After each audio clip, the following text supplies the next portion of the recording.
Hello everyone! Welcome dito sa aking channel and today's vlog, business loan naman itong share ko sa inyo para sa mga may business, di ba? Baka naghahanap kayo ng pandagdag puhunan para mapalago nyo pa yung mga business nyo. Pwedeng-pwede nyong subukan itong pautangan na ito. Pero syempre, bago nga po ang lahat, may good news nga po ako na every Saturday ako ay namimili ng tatlo na mabibigyan po natin ng regalo. At maliban nga po doon, every 25th of the month, ako din po ay nagpapag-giveaways ng cellphone. At para nga kayo ay makasali dito, ang kailangan lang gawin ay panoorin yung buong video na ito, mag-comment, i-like yung video, i-share, at huwag kalimutan na mag-subscribe para maging updated ka nga sa announcement ng winner.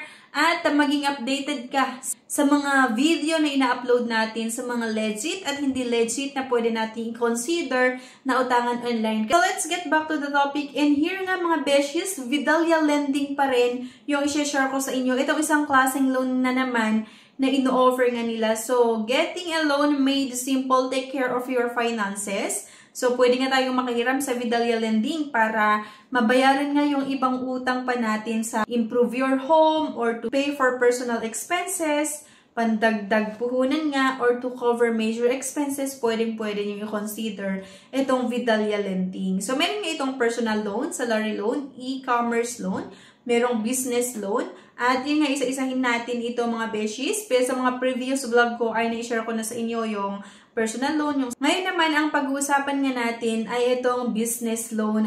Sign and unsecure the business loan to add more product and inventory during the peak season of customers. So, dito pwede tayong makahiram ng 20,000 hanggang 300,000 pesos. Mas malaki yung pwede nating mautang dito sa Vidalia Lending sa business loan compared sa salary loan, personal loan, then yung e-commerce loan. Kasi usually doon, nasa 100,000 or hanggang 150,000 lang yung pwedeng mahiram. Pero dito nga sa Vidalia Lending business loan, pwede nga yung 20,000 hanggang 300,000 pesos. No prepayment penalty fees. Dito mga beshies, may sample computation na naman tayo. Halimbawa, 300,000 pesos yung gusto mong utangin. Month to pay ay 12 months. Yung possible na monthly amortization ay 40,750 pesos. Interest rate ranging from 3% to 5% per month.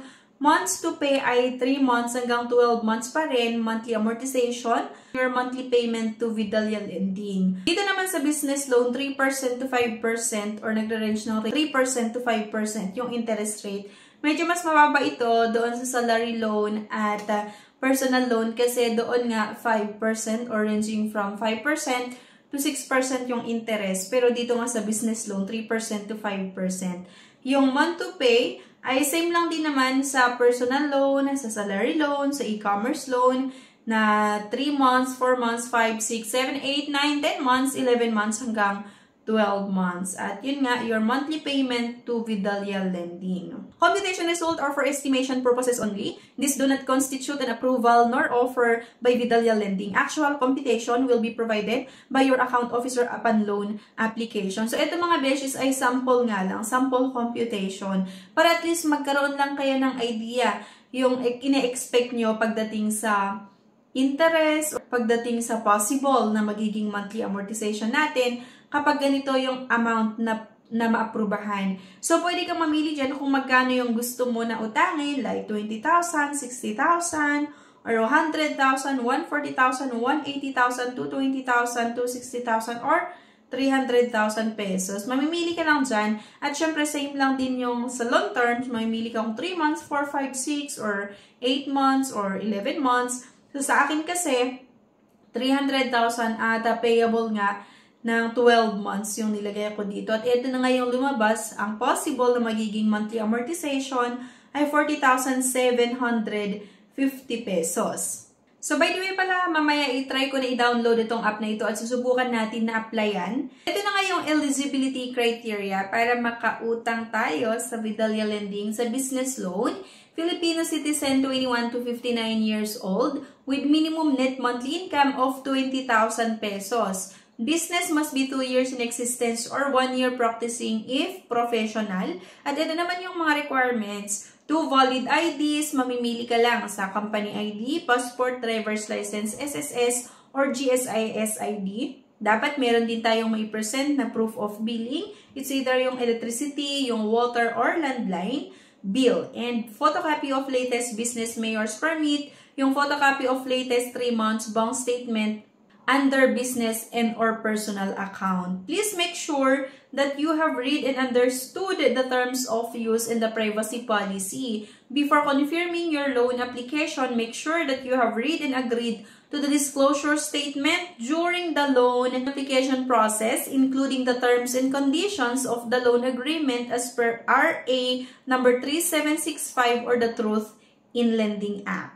Susubukan natin na utangan ito, and by the way kasi may dati na akong account dito sa Vidalia Lending, and I think nasubukan ko na kasi ito before nung last year, at yung ginamit ko na account ay yun din yung ginamit ko ngayon. Kaya kung makikita niyo mamaya ay napakabilis yung pag-fill out ko doon sa mga infos na hinahanap nga nitong Vidalia Lending, kasi may sagot na or nasagutan ko nga ito last year pa. So i-check lang natin, baguhin lang natin yung mga iba na nag-iba sa mga details ko, diba? So, yan lang, and submit agad. So, ayan, Vidalia Lending Corp. Join the thousands of customers we've helped since 2008. So, get a hassle-free loan today. Need funds? You can easily borrow a loan in 4 days in a 4 easy step.